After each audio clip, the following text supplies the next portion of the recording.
സാക്ഷാൽ ലിയോ മെസ്സിയെ കാഴ്ചക്കാരനാക്കി അയാളുടെ സ്വന്തം ക്യാമ്പിനോവിൽ വെച്ച് PSG-യെ ഏതാണ്ട് ഒറ്റക്കെന്നോണം ചുട്ടരിക്കുന്ന ഒരു നെയ്മർ ജൂനിയർ ഉണ്ട് ഓർമ്മയിൽ. ലിയോ കളിച്ചൊരു കളിയിൽ അയാൾ അത്രമേൽ അപ്രസക്തനാക്കിയ മറ്റൊരു ഇൻഡിവിജ്വൽ പെർഫോമൻസ് ഞാനധികം കണ്ടിട്ടില്ല. ലിയോക്കും ക്രിസ്ത്യാനോക്കും ശേഷം ആരാണെന്ന ചോദ്യത്തിനുള്ള ഓട്ടോമാറ്റിക് ഉത്തരമായി നെയ്മർ മാറിയൊരു കാലമായിരുന്നു അത്. ഡീഞ്ഞോയിൽ നിന്ന് ലിയോയിലൂടെ നെയ്മറിലേക്ക് നീളുന്ന ബാർസയുടെ ലാറ്റിൻ അമേരിക്കൻ ലെഗസായി പലരും അതിനെ വായിച്ചു. സ്വപ്നങ്ങൾക്ക് ഉത്തമ വർണ്ണങ്ങളേകി MSN ത്രയം യൂറോപ്പിനെ ത്രസിപ്പിച്ചു. ഒന്നിലേറെ ബാലൻഡിയോറുകളും ബാർസയിലെ ലിയോയുടെ പിന്തുടർച്ചയും ഒരു സ്വാഭാവിക പരിണാമം മാത്രമായി പ്രതീക്ഷിക്കപ്പെട്ടു. ഏറ്റവും സുന്ദരമായ സ്വപ്നങ്ങളിൽ ഒന്നിൽ നിന്ന് അയാൾ ഉണർന്നെണീക്കുന്നത് ഒരു പേക്കിനാവിലേക്കാണ്. അയാളുടേത് മാത്രമല്ല, അയാളുടെ ക്ലബിൻ്റെയും അയാൾക്കേറെ പ്രിയപ്പെട്ട കുറച്ച് കളിക്കൂട്ടുകാരുടെയും ഭാഗധേയങ്ങൾ എന്നേക്കുമായി തിരുത്തി കുറിക്കപ്പെടുകയായിരുന്നു അന്ന്. ലിയോയുടെ നിഴലിൽ നിന്ന് വിമുക്തി എന്ന കാരണം നെയ്മർ പോലും വിശ്വസിച്ചിട്ടുണ്ടാവുമെന്ന് എനിക്ക് തോന്നുന്നില്ല. പാരീസും ലീഗ് 1 അയാൾക്ക് പറ്റിയ തട്ടകമേ ആയിരുന്നില്ല. മൂന്നാമനിൽ നിന്നും ഒന്നാമനിലേക്കല്ല അയാൾ പോയത്. കൂട്ടത്തിലൊരാളെന്ന സ്വയം നഷ്ടപ്പെടലിലേക്കാണ് അയാൾ നയിക്കപ്പെട്ടത്. അവിടെയും പക്ഷേ അയാൾ തൻ്റെ ഗെയിം മറന്നില്ലായിരുന്നു. ബോട്ടെങ്ങും പവാർഡും ലൂക്കാസ് ഹെർണാണ്ടസും അൽഫോണോ ഡേവിസും ആൽബയും ഉൾപ്പെടെയുള്ള ബയൺ നിരയെ സിൽക്കി ടച്ചുകളാലും അവിസ്മരണീയമായ ട്രിബിളിങ്ങുകളാലും നശിപ്പിക്കുന്ന ഒരു നെയ്മറെ പിന്നെയും നമ്മൾ കാണുന്നുണ്ട്.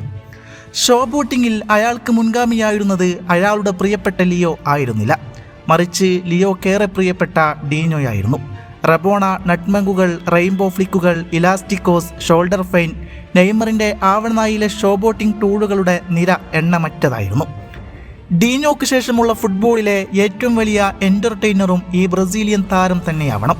പക്ഷേ ഷോ ബോട്ടിങ്ങിനോടുള്ള അമിതമായ ഈ പ്രതിപത്തി തന്നെയാവണം ഒരു ഫുട്ബോളർ എന്ന നിലയിലുള്ള നെയ്മറിൻ്റെ വളർച്ചയ്ക്ക് തടസ്സമായി നിന്നതും. ആർത്തിരമ്പുന്ന ഗാലറിക്കും തൻ്റെ ഉള്ളിലെ ഉന്മാദിയായ കലാകാരനും അയാൾ തന്നെ നൽകുന്ന ട്രിബ്യൂട്ടാണ് ഇത്തരം ട്രിക്കുകളൊക്കെയും തന്നെ എന്ന് തിരിച്ചറിയുമ്പോൾ തൻ്റെ ഉള്ളിലെ അസാമാന്യ പ്രതിഭയോട് അയാൾക്ക് എത്രത്തോളം നീതി പുലർത്താനായി എന്ന് ചോദിക്കാതിരിക്കാനാവില്ല. സാന്റോസിൽ കളിച്ചുകൊണ്ടിരിക്കുമ്പോൾ പ്രതിഭയിൽ മെസ്സിയേക്കാൾ ക്യാമനെന്ന് സാക്ഷാൽ പെലെയെ കൊണ്ട് പറയിപ്പിച്ച നെയ്മറിൻ്റെ വ്യക്തിഗത സിവിയിലെ ഏറ്റവും മികച്ച നേട്ടം ബാർസയിൽ കളിച്ചുകൊണ്ടിരിക്കുമ്പോൾ സ്വന്തമാക്കിയ ബാലൻഡോറിലെ 3ാം സ്ഥാനമാണ്.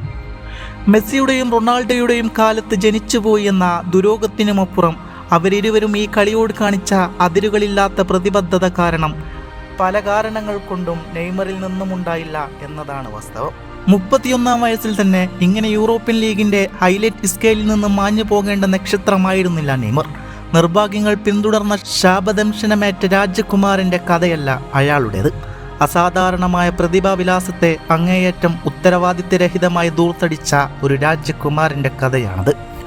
അപ്പോഴും അയാളോടുള്ള ഇഷ്ടം ഒരു തരി പോലും കുറയാതെ നിൽക്കുന്നു എന്നത് മറ്റൊരു കാര്യം തന്നെയാണ്. അതെ, ഇന്ന് Neymar da Silva Santos junior Saudi അറേബ്യയുടെ അൽ ഹിലാലുമായുള്ള കരാർ പരസ്പരം അവസാനിപ്പിച്ചതിന് ശേഷം തൻ്റെ ബാല്യകാല ക്ലബ്ബായ സാന്റോസ് FC-യിലേക്ക് ഒരു പ്രധാന തിരിച്ചുവരവ് നടത്തുകയാണ്. സാന്റോസിൽ നിന്ന് ആദ്യമായി ബാർസലോണയിൽ ചേർന്ന് 12 വർഷത്തിന് ശേഷമാണ് അയാൾ തിരിച്ചെത്തുന്നത്. അൽ ഹിലാലിൽ സേവനമനുഷ്ഠിക്കാൻ നെയ്മർ ഒരുപാട് വെല്ലുവിളികൾ നേരിട്ടു.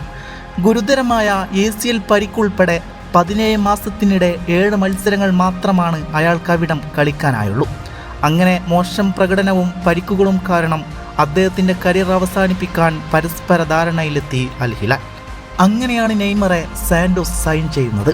എന്നാൽ സാന്റോസിലേക്ക് മടങ്ങിയെത്തിയ നെയ്മർ ആഴത്തിലുള്ള വികാരം പ്രകടിപ്പിച്ചു.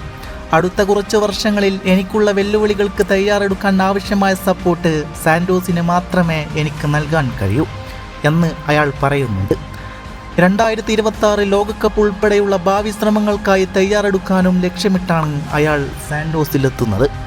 സാന്റോസ് FC-യുടെ പ്രസിഡന്റായ മാർസലോ വളരെ ആവേശത്തോടെയാണ് നെയ്മറുടെ തിരിച്ചുവരവ് പ്രഖ്യാപിച്ചത്. ക്ലബിലെ അദ്ദേഹത്തിൻ്റെ ആദ്യകാലങ്ങൾ ഓർമ്മിപ്പിക്കുകയും നെയ്മർ തിരിച്ചുവരുമെന്ന അദ്ദേഹത്തിൻ്റെ വാഗ്ദാനങ്ങൾ പൂർത്തീകരണം എടുത്തു കാണിക്കുകയും അയാൾ ചെയ്തു.